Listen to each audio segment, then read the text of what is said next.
E nós vamos falar agora sobre educação. O fechamento das escolas continua em várias regiões do país, a quarentena escolar vai se prolongando.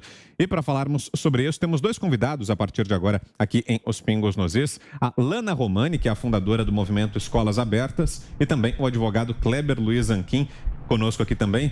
Lana, boa noite, seja bem-vinda, obrigado pela presença. Boa noite, obrigada a vocês, boa noite, Augusto.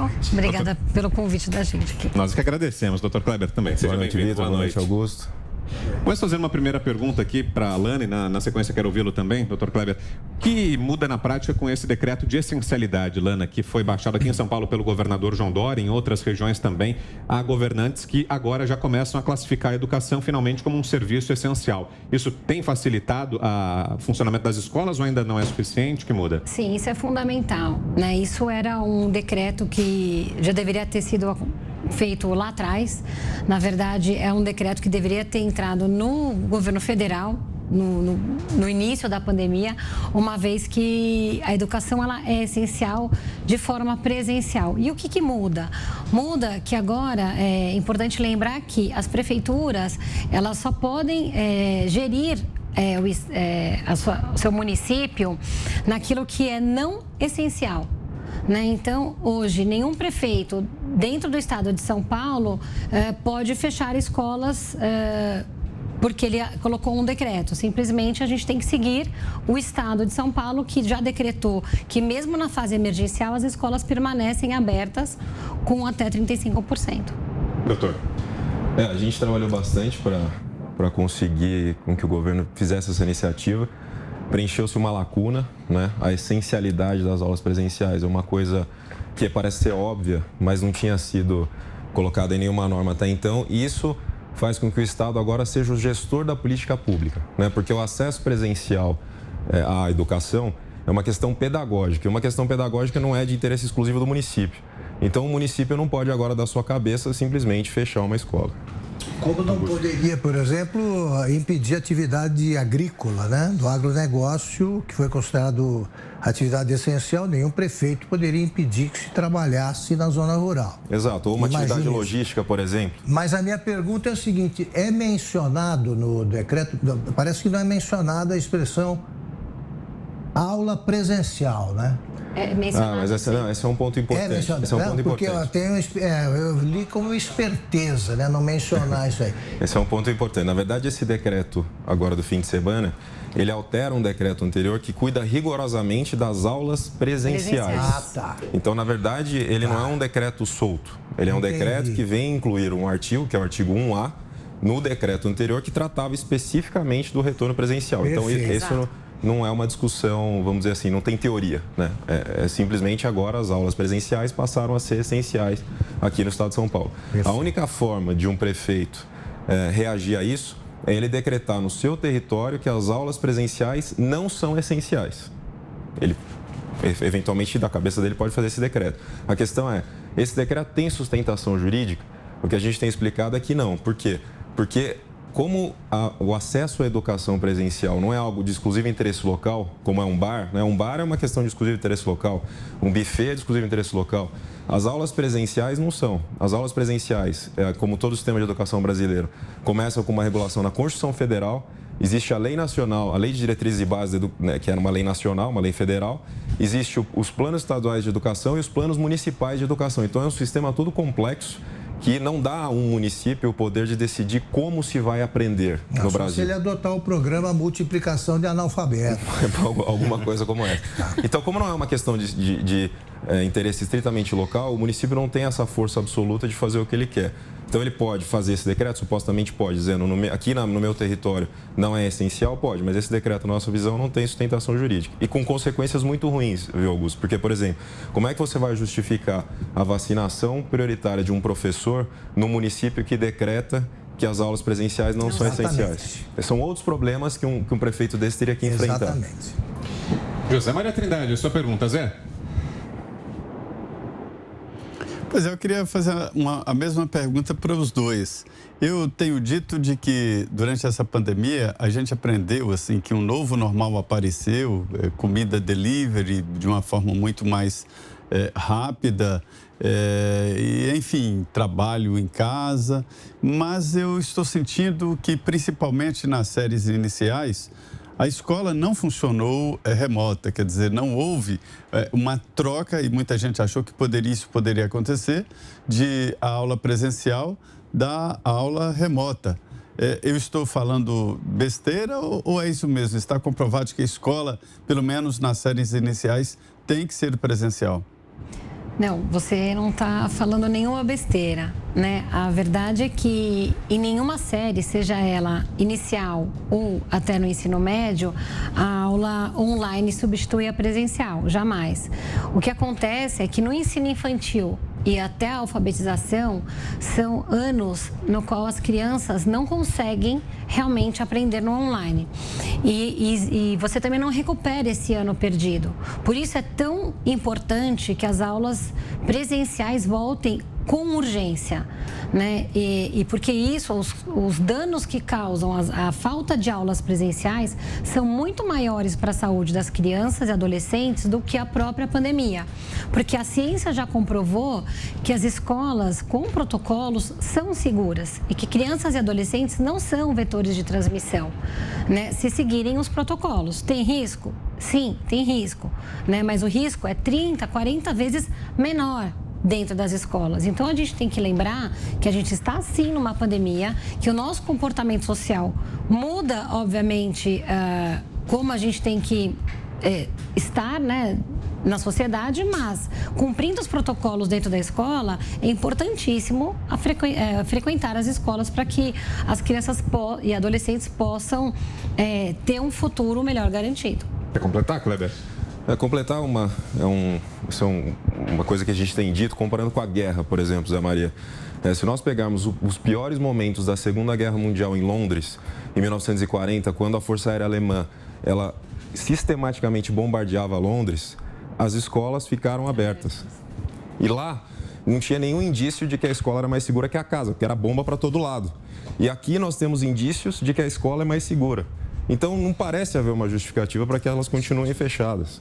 Se nem na guerra, com bomba todo dia, elas estavam fechadas, por que agora, que nós já temos esse controle sanitário, uma experiência, um estudo, uma ciência de fato em torno desse assunto, nós vamos transformar a escola numa briga ideológica, talvez, ou numa briga política, ou em quem tem mais poder sobre o quê? Isso é o que talvez tenha feito o Reino Unido se tornar o Reino Unido e a gente continuar sendo o Brasil até hoje, infelizmente. Bom, para você que chega agora, estamos recebendo a Lana Romani, fundadora do movimento Escolas Abertas, e também o advogado Kleber Luiz Anquim. Vamos a mais uma pergunta. Agora, a Ana Paula Henkel. Por favor, Ana. Bom, primeiramente, como mãe, doutor Kleber e Lana, quero deixar os meus parabéns pelo movimento tão sério, tão embasado aí na ciência. E é sobre isso que eu gostaria de perguntar e também deixar algumas informações para quem quer seguir esse movimento que vocês têm tão bem organizado. Eu recebo muitas mensagens de mães que vivem aí nos seus municípios com as crianças, trancafiadas em casa há 1 ano. Eu mesmo tenho uma criança aqui na Califórnia que está há 1 ano dentro de casa. Apesar dos professores também estarem na lista de prioridades na vacinação, as escolas continuam fechadas aqui no meu distrito, infelizmente. Então, eu queria saber, são 2 perguntas. A primeira é que tipo de documento de embasamento científico, de psicólogos ou virologistas, infectologistas, vocês anexaram a esse movimento? E se existe algum site onde as pessoas podem encontrar essas informações para iniciarem esse tipo de movimento também nos seus municípios? Ana Paula, né? Isso, por favor, Lana. Ana Paula, então, a gente anexou a nossa ação mais de 20 pesquisas científicas que mostram que dentro das escolas os protocolos são seguros e depois da nossa ação a gente tem inúmeros estudos que continuam comprovando, inclusive depois das aberturas das escolas ao redor do mundo, como foi esse índice de transmissão. A gente tem isso no nosso Instagram, que é escolas.abertas. Então, quem acessar em todos os nossos canais, Escolas Abertas, vai encontrar lá. esses estudos.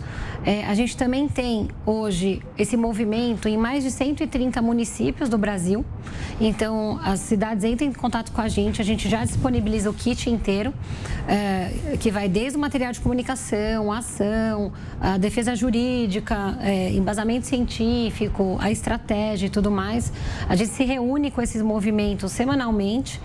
E agora, quem tiver interesse de levar esse movimento para a sua cidade, pode entrar em contato com a gente dentro dos nossos canais, né, das redes sociais. Como é que entrar em contato? Nas redes sociais, Escolas.abertas, Facebook, internet, Escolas Abertas, e ali também tem o nosso celular.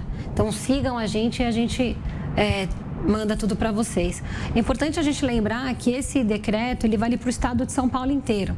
Então, hoje a gente tem, por exemplo, movimentos em mais de 30 municípios em São Paulo, e alguns são coligados, né, como, por exemplo, o ABC. Então, esse decreto, como ele é válido para o estado todo, todos os prefeitos do estado têm que cumprir. E agora, o nosso foco é o governo federal. Né? A gente exige que o governo federal cumpra, né, o seu papel perante o resto do país. Algo mais, Kleber? Só para complementar, né, em algumas ações judiciais que foram movidas e a gente monitora, se pediu aos municípios que tinham uma postura restritiva que apresentassem os seus estudos. Apresente o seu fundamento técnico. E, curiosamente, essas respostas nunca vieram, ou vieram fracionadas. E a gente vivenciou uma situação muito curiosa, que é uma resposta de um município dizendo o seguinte: olha, como eu sei mais do que vocês, porque eu sou autoridade pública, eu sou poder público, eu tenho mais condição do que você, sociedade, para tratar desse assunto, tem que fazer o que eu estou falando. E aí o nosso pedido foi, mas apresente, vamos debater isso. Você traz os seus cientistas, nós trazemos todos os outros que nós pudermos, para então, num debate científico, se chegar a uma conclusão. Mas nós não temos conseguido avançar por um debate estruturado com diversas autoridades públicas, infelizmente. Próxima pergunta, Guilherme Fiuza. Parabéns a Alana e ao Kleber, realmente é um show de bom senso, né? Isso que o Dr. Kleber acaba de mencionar agora, a gente sempre comenta aqui, né? Quer dizer, é fundamental e urgente que se exija, não só o pessoal da pedagogia, do sistema de ensino, mas agentes econômicos e os demais, exigindo o lastro científico para medidas restritivas, senão vira autoritarismo. Mas a minha pergunta seria a seguinte: como é que essas medidas serão cumpridas, elas vigoram de que maneira? 35% de ocupação, não é isso, das salas de aula? Como é que isso se faz? É um revezamento? E como é que é o protocolo sanitário? Por favor, Luana. Ok, então, os protocolos, eles mudam de estado para estado, né? No caso do estado de São Paulo, como que funciona? Nessa fase emergencial, na fase vermelha e na fase laranja, o plano de São Paulo permite que as escolas fiquem abertas com até 35% da capacidade, né? Cumprindo os protocolos. Quais são os protocolos? Que é sempre importante lembrar. Distanciamento de 1 metro, higiene da mão, né? Das mãos, com álcool gel ou no banheiro, e máscaras. Esses são os protocolos.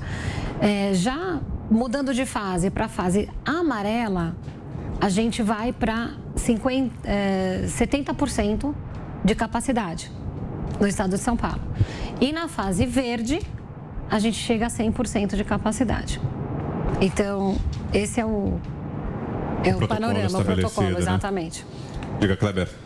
E Fiuza, tem um ponto que está em vigor quando? Já está em vigor. Está em vigor. O que a gente gostaria de destacar é que esses percentuais são um pouco teóricos, dá para imaginar, né? Por que não é 40, é 35, por que não é 55 e tal? Isso é uma coisa que a gente discute também com as autoridades para se refinar com o que a gente vai aprendendo com a pandemia. Porque essas coisas muito rígidas, às vezes, não funcionam para determinados tipos de escola. Às vezes, uma escola é muito grande e tem pouco aluno. Né? Então, não faz muito sentido que ela tenha essa restrição. Então, a escola precisa ter um pouco de autonomia na gestão da sua comunidade ali, seguindo todos esses protocolos, mas os protocolos precisam evoluir também, porque a gente vai aprendendo com a pandemia, com os reflexos, e uma hora, quer dizer, esse 35, 40, 50, precisa se ajustar à nossa realidade, né? Mas aí é uma briga de cada vez, né? Então agora nós estamos tentando assegurar que as aulas voltem, e voltem de uma maneira aderente a uma política pública, ou seja, que você não tenha recortes, que o município A faça uma coisa, o B faça outra, porque, de novo, isso não é uma questão de interesse local. Nós estamos falando de educação, né? Não é uma questão do interesse de um município. Então é preciso que haja uma certa harmonia, e o governo do estado foi muito bem nisso, puxando para si essa regulação com o decreto de essencialidade, para que nós possamos dar cumprimento à Constituição Federal. A Constituição Federal diz muito claramente que o estado ele tem que garantir uma equidade de acesso e permanência na escola. E como o Zé Maria colocou, as crianças não conseguem aprender em casa. Não. Então, você não tem equidade, primeiro, do rico com o pobre, porque o rico tem tablet e o pobre não tem, né? E permanência nós não estamos tendo. Então, é um problema que nós precisamos resolver e aí nós vamos com uma batalha depois da outra para discutir, inclusive, esses percentuais. Eu espero que os governantes conscientes sigam o grande exemplo do prefeito de Criciúma, né? Com funcionalismo público. Eles queriam lockdown, queriam ficar em casa e tal. Ele instituiu, então, o lockdown facultativo. Os que estavam muito preocupados com a saúde poderiam ficar em casa sem problema e tal, sem remuneração. Ele propôs isso, sabe quantos aderiram? Ninguém. É a hora de propor isso aí a professores que propõem greve e tal, e aí eles voltam. Bom, queremos agradecê-los muito, viu, Kleber, Lana, pela visita, pela presença aqui. Foi muito esclarecedora, muito produtiva a conversa. Estivemos aqui com a Lana Romani, que é a fundadora do movimento Escolas Abertas, e também com o Kleber Zanquim, advogado. Obrigado, Lana, pela visita. Parabéns pelo trabalho. Obrigada a vocês pelo espaço, né? Sempre bom poder contar com vocês para a gente poder divulgar as informações corretamente. Estaremos sempre aqui. Agradecemos. Obrigado, doutor. E eu quero destacar que essa é uma batalha das mães, viu, Ana? As mães têm sido fundamentais aqui. Associar mães a leoas é uma associação muito correta, porque são as mães que estão sustentando o movimento. Então, como pai, eu agradeço às mães por tudo que vem sendo feito. Muito obrigado. Obrigado mais uma vez.